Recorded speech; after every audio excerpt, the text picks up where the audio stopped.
So ni Jane, hapa ni Brown Mwenda, kapenyu wa DH. Ndo tumerudi this term. Chiki maform tu. This year mmekuja na strategies moto.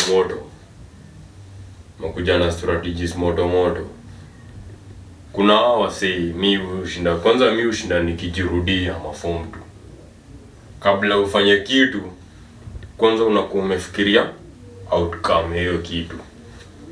Na pia ukifanya hiyo kitu unajua unadeal na nani. Unajua pia unadeal na nani. So huwezi kuja kunichokoza, unirushe vidole, mi Brown Mwenda kapiwa DH. Uamue kunirusha vidole.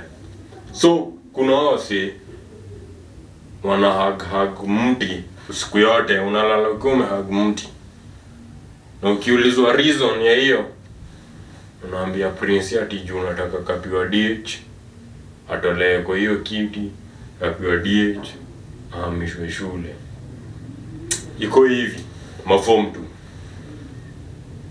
Chatu ni summarize, mseme na watishia juu, hiyo ndo inakuwa kawaida yenu.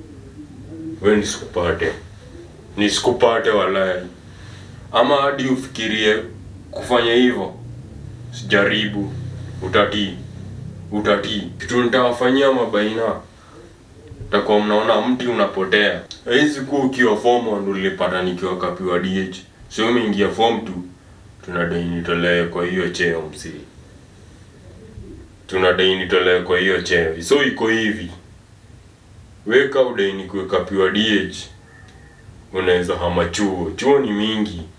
Unaweza hama. But kama hiyo itawezekana ni itabidi uzoe kapiwa DH kwa hapo kuishi.